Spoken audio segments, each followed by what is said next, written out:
אז אני אגיד לך, יכול להיות שנגיע לימות המשיח. በሰው ዓይን በማይታይ ነገር ግን በእግዚአብሔር የጊዜ ሰሌዳ ላይ የተጻፈው የመጨረሻው መጨረሻ የሆነው አስፈሪው የአርማጌዶን ጦርነት ሊጀመር ሲል እንደዚህ ይሆናል። ዓለም በችግር በጦርነት በረሃብና በፍርሃት ውስጥ ትጠመዳለች። ሰዎች ሰላም የሚያመጣ መሪ ፍለጋ ይደክማሉ።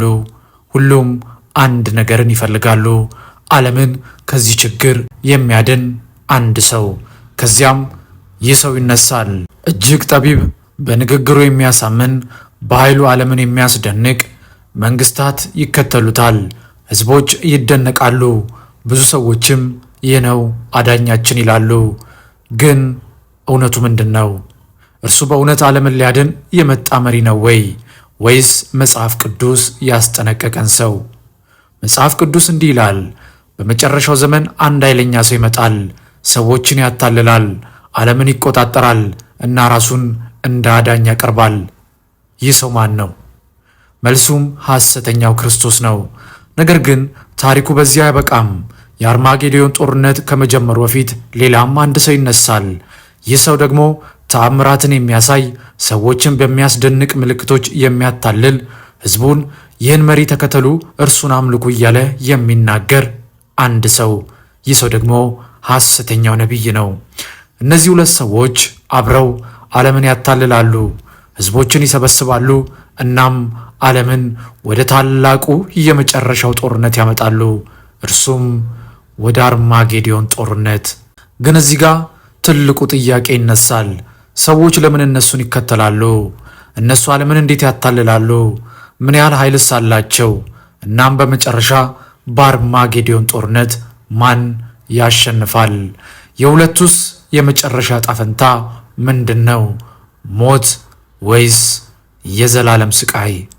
ይህንን የመጨረሻ ጦርነት የሆነውን የአርማጌዶን ጦርነት መጽሐፍ ቅዱስ ምን ይላል እያልን ግልጽ በሆነ መንገድ በጥልቀት የምትረዱበትን ደግሞም ጊዜው ደርሷልና ነቅታችሁ የምትጠብቁበትን አጠር ያለ ፕሮግራም ይዘንላችሁ ቀርበናል። ቪዲዮን ላይክ በማድረግ ጀምሩ። እንደዚሁም ደግሞ ቻናሉን ሰብስክራይብ እያደረጋችሁ ቤተሰብ ሁኑን እያልን በቀጥታ ወደ ፕሮግራሙ እንሻገር። መልካም ቆይታ ይሁንላችሁ። ብዙ ሰዎች አርማጌዶን የሚለውን ቃል ሰምተዋል። ይህንን ቃል ከአደጋዎች ከጦርነቶችና ከዓለም መጨረሻ ጋር ይገናኛል። ነገር ግን መጽሐፍ ቅዱስ የሚነግረን አንድ ነገር ነው። እርሱም በጥልቀት በማየት እንጀምር። በመጽሐፍ ቅዱስ ራእይ ምዕራፍ 16 ቁጥር 16 እንዲህ ይላል፣ አርማጌዶ ተብሎ በሚጠራው ስፍራ ላይ ሰበሰባቸው። ይህ የክርስቶስ ተቃዋሚ ኃይሎች እግዚአብሔርን ለመዋጋት የሚሰባሰቡበት ቦታ ነው። ነገር ግን ይህ ጦርነት መጨረሻው ምን ይሆናል? ከዛሬ ዓለም ጋር እንዴት ይገናኛል? ለእያንዳንዳችንስ ምን ትርጉም አለው? ዛሬ በደንብ ግልጽ አድርገን መፈተሻችንን እንቀጥል። በእርግጥ ጦርነቱ እስካሁን አልጀመረም። አንድ እርምጃ እየቀረብን እንዳለ ግን ግልጽ እየሆነ መጥቷል። ነገር ግን ሁሉም ሰው ከማን ወገን እንደሆነ የሚለይበት ሁሉም ነገር አሁን በፊቱ ነው። መጽሐፍ ቅዱስ ሁሉንም ግልጽ ያደርጋል። አርማጌዶን የምልክት ቃል ብቻ አይደለም፣ እውነተኛ ቦታ ነው እና ታላቅ ጦርነት የሚካሄድበት ስፍራ። አርማጌዶን የሚለው የዕብራይስጥ ቃል ሲሆን ሃር ሜጊዶ ከሚለው ሁለት ቃሎች የመጣ ሲሆን ሃር ማለት ተራራ፣ ሜጊዶ ማለት ደግሞ በጥንት ጊዜ የነበረ ከተማ ነው። በአጠቃላይ ትርጉሙ የሜጊዶ ተራራ ማለት ነው። ይህ በዛሬው ጊዜ በእስራኤል ያለ እውነተኛ ስፍራ ነው። መጽሐፍ ቅዱስ ይናገራል፣ በመጨረሻ ዘመን የዓለም ሰራዊቶች በዚህ ቦታ ይሰባሰባሉ። በአንድ በኩል የክርስቶስ ተቃዋሚ ኃይሎች ይኖራሉ፣ በሌላ በኩል ደግሞ ዳግመኛ የሚመጣው ክርስቶስ መንግስቱን ለማቋቋም ይመጣል። በመጽሐፍ ቅዱስ ራእይ ምዕራፍ 19 ቁጥር 19 እንዲህ ይላል፣ አውሬውንና የምድር ነገስታትን ከሰራዊታቸው ጋር በፈረሱ ላይ ከተቀመጠው ጋር ለመዋጋት ተሰብስበው አየው። ይህ ጦርነት የወታደራዊ ግጭት ብቻ አይሆንም። ይህ ከዓለም ፍጥረት በፊት የጀመረው መንፈሳዊ ጦርነት መጨረሻ ነው። ይህ ጦርነት ሲጀምር ሁለት ታላላቅ ኃይሎች ይቆማሉ። አንደኛው ክርስቶስ ነው፣ መንግስቱን ለማቋቋም ይመጣል። ሌላኛው ግን ሐሰተኛው ክርስቶስ ነው፣ ከተከታዮቹና ከዓለም ሰራዊቶች ጋር ይሰባሰባል። ሐሰተኛው ክርስቶስ ሰው ይሆናል፣ ግን ኃይሉ ከሰይጣን ይመጣል። በእርሱ አስተዳደር የምድር ነገሥታት ይተባበራሉ፣ በኃይላቸው ይታመናሉ። እንዲሁም አንድ ሐሰተኛ ነቢይ ይኖራል። ይህ የሃይማኖት መሪ ሕዝቦችን ያታልላል፣ ሐሰተኛው ክርስቶስን እንዲያመልኩም ያደርጋል። ይህ የዓለም አቀፍ ጥምረትም ይሆናል፣ ግን ዓላማው ከእግዚአብሔር ጋር መዋጋት ነው። በመጽሐፍ ራእይ ምዕራፍ 19 ቁጥር 11 እንዲህ ይላል፣ ሰማይ ተከፈተ፣ እነሆም ነጭ ፈረስ፣ በእርሱም ላይ የተቀመጠው ታማኝና እውነተኛ ተብሎ ይጠራል፣ በጽድቅም ይፈርዳል ይዋጋልም። ክርስቶስ በክብር ይመጣል። ከእርሱ በኋላ የሰማይ ሰራዊት ይከተላል። ይህ ሰራዊት መላእክትንና በእግዚአብሔር የተዋጀውን ቅዱሳንን ያካትታል። ይህ በመልካምና በክፉ መካከል የሚካሄድ የመጨረሻው መጨረሻ ጦርነት ይሆናል። ነገር ግን ጦርነቱ እንዴት ይካሄዳል የሚለውን ጥያቄ እየመለስን እንቀጥል። መጽሐፍ ቅዱስ ይህን ጊዜ እንደ ጦርነት ብቻ አይገልጽም። ይህ እግዚአብሔር በታሪክ ውስጥ ገብቶ የክፉ አገዛዝ የሚያበቃበት ጊዜ ነው። መጀመሪያ ሐሰተኛው ክርስቶስ የዓለም ሰራዊቶችን ይሰበስባል። የምድር ነገሥታት ክርስቶስን መቃወም እንደሚችሉም ያሳምናቸዋል። መጽሐፍ ቅዱስ ራእይ ምዕራፍ 16 ቁጥር 14 እንዲህ ይላል፣ አጋንንታዊ መናፍስት ወደ ዓለም ነገሥታት ይሄዳሉ፣ ወደዚህ ጦርነት እንዲመጡም ያታልላቸዋል።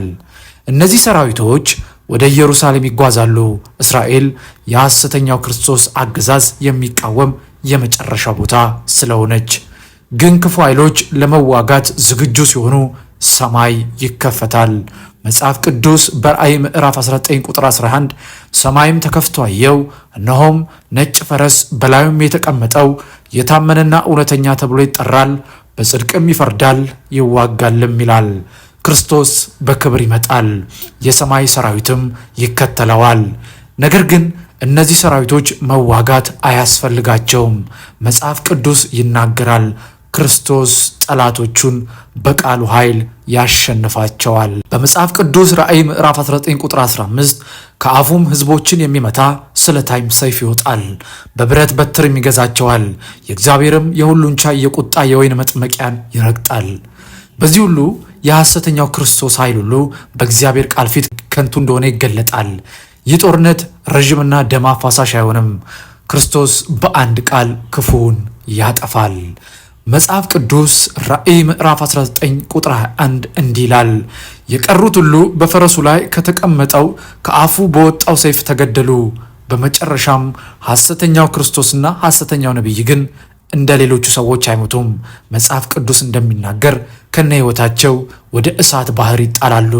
ሰይጣን ግን ወዲያውኑ አይጠፋም። እግዚአብሔር ለ1000 ዓመት በጥልቅ ጉድጓድ ያስረዋል። ከክፉ ሰራዊት ጥፋት በኋላ አዲስ ዘመን ይጀምራል። አርማጌዶን የአንድ ዘመን መጨረሻና የሌላ ዘመን መጀመሪያ ይሆናል። መጽሐፍ ቅዱስ ሲናገር ከዚያ በኋላ የክርስቶስ 1000 ዓመት መንግስት ይጀምራል። በመጽሐፍ ራእይ ምዕራፍ 20 ቁጥር 4 ከክርስቶስ ጋር 1000 ዓመት ነገሱ።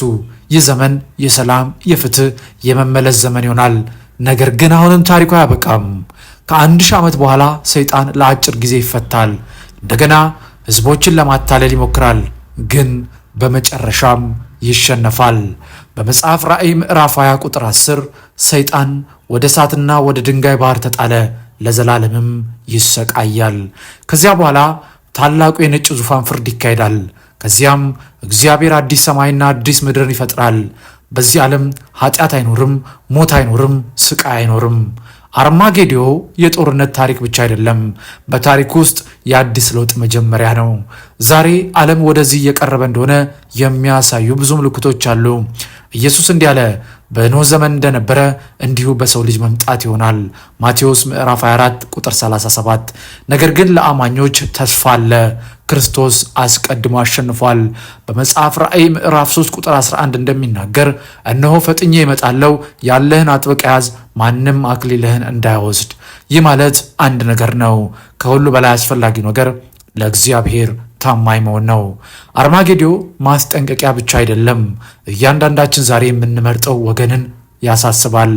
መጽሐፍ ራእይ ምዕራፍ 22 ቁጥር 12 እንደሚናገር እነሆ ፈጥኜ እመጣለሁ፣ ዋጋዬም ከእኔ ጋር ነው፣ ለእያንዳንዱ እንደ ሥራው ከፍለዋለሁ። እውነተኛው ጥያቄም ይህ ነው፣ ለዚያ ቀን ዝግጁ ናችሁ ወይ?